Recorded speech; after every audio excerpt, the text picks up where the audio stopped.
This is... he calls himself Salah on Twitter. He says, can't wait to hear you keep hyping Maguire.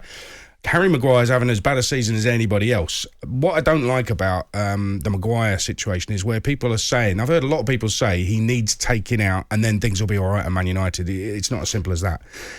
And I can't believe that a succession of managers and coaching staff, nobody has realised if Man United play three at the back, then the chances are you're going to get a better game out of Harry Maguire. Is that not right? And I also think, and you're right about Wan-Bissaka, I saw him at, I remember day one of the season at Fulham, Wan-Bissaka played. He was superb for Palace. He was fantastic. And we all thought, wow, here's a star in the making. And he's gone to pieces at United.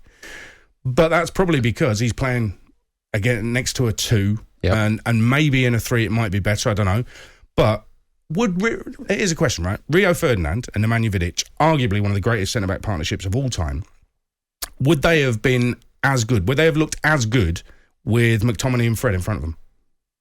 I think they would have made McTominay and Fred look better than Maguire and Lindelof, for instance. That's fair. And I do think, I totally agree with you with Wan-Bissaka. I have said this all along, play him in a 3. However, is Lindelof, is Maguire a big enough leader? Because the question mark over Wan-Bissaka, no one questions his defending, is his positioning. And he gets out of position a lot.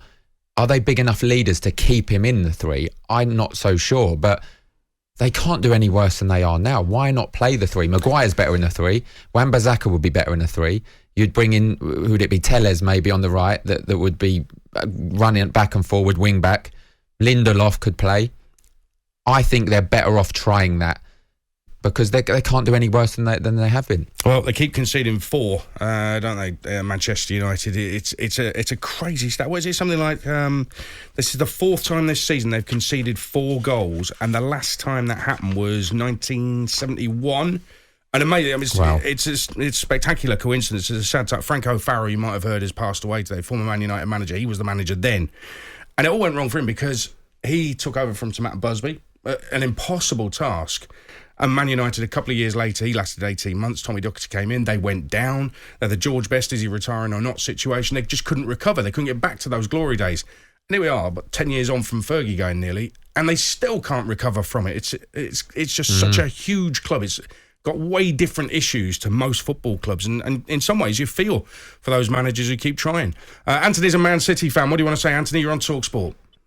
Yeah, hiya. Obviously, yesterday was a big derby. You know, all emotions, everything's all heightened and stuff. But I feel like normally when we play games, we step up a gear every intervals. I feel yesterday we just played a full straight Liverpool-style pace game. And it was a sort of the pace of game that you expect from City. That's what you want them to be like. Anthony, as a Manchester City fan, do you find this is a big derby now? Yes, I mean, it's always been a big derby anyway, but the current form that Man United are in, it's not really... Over the last 2 or 3 years, they've always beat us at home. So the win yesterday, for me personally, was a bit more of a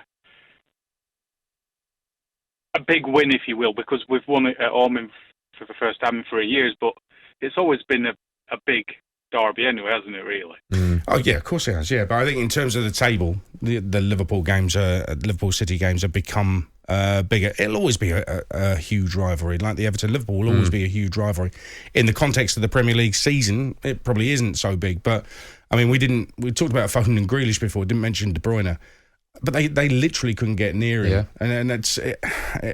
And that surprises me in that maybe you detail somebody to sort of go with him, drag him all over the place. You know what's so scary about this is Pep Guardiola has gone publicly saying that they will buy a number 9. They're doing all this without a number 9. Amazing. They're playing Mahrez, Foden, Grealish, whoever it may be, De Bruyne, and they're just not walking the league because Liverpool are also fantastic. And I've said if the league had started like level peggings now, I think Liverpool would run away with it because I think they're fantastic. I just think it's a little bit too late for them. I can't see Manchester City slipping up potentially against Liverpool. That's the only game I can see them slipping up potentially. Sam has tweeted saying anyone could play in a back 3 against San Marino. I mean, England did get to a Euros final and played some pretty decent sides along the way in a World Cup semi as well.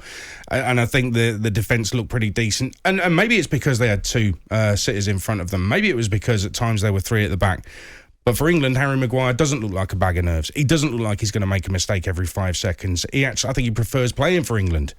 There's a lot wrong with Manchester United, and it's affecting players and their confidence. You can see that. John's a United fan. What do you want to say, John? Yeah, I just, for me personally, I think I'm just furious at the fact that they just gave up after the third goal. Now, I watched the game all the way through. First half, they were 1-0 down. Then they came back, and then there was this fight. And I thought, hang on a minute, okay, we're 2-1 down still. And then, we got literally after half time, and the players didn't come out the gate. They just didn't in the second half. And then third goal went in. I roll my eyes because, there's players out there in their youth squad probably, Langer there who's got so much passion and so much drive to continue forward. And then you look at players like Maguire's head goes down, and then you look at Lindelof's, you look at Wan-Bissaka. But did they give up, John? That's the question. Do you think some of those players gave up?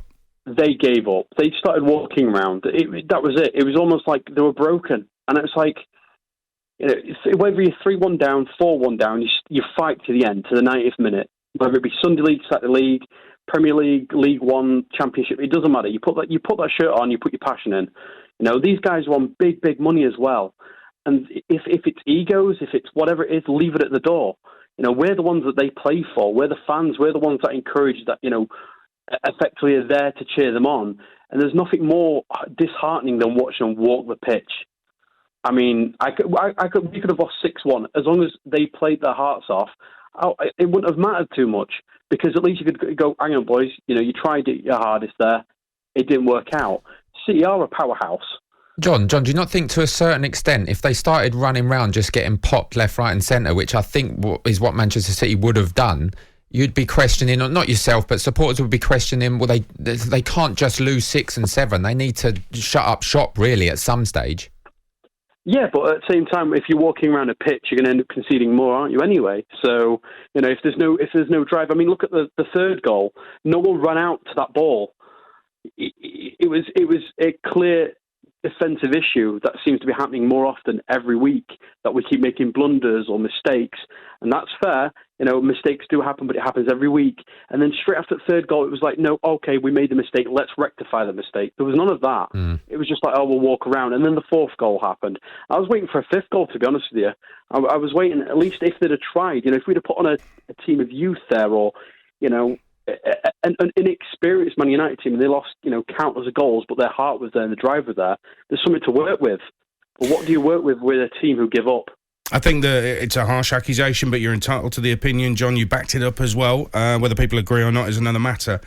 I think if Man City needed 6 or 7 goals to improve their goal difference to win the title, they would have done it. I think they were happy keeping possession at times. They do that a lot, Manchester City. They kind of declare. Sometimes it's 2-0, they declare, and they just play keep ball for the whole game. And it seemed like they'd done that, and they got the opportunity and scored a couple. Are you saying that's what they did against Peterborough, mate? Is it? Yeah, I think they did, to be fair. They felt a bit sorry for They Peterborough. didn't play Kevin De Bruyne that night. Although Smodic should have scored, by the way, and they'd have been in the game. And then we'd have won 1-0. Exactly. Listen, history's made. And it turns out season around... no.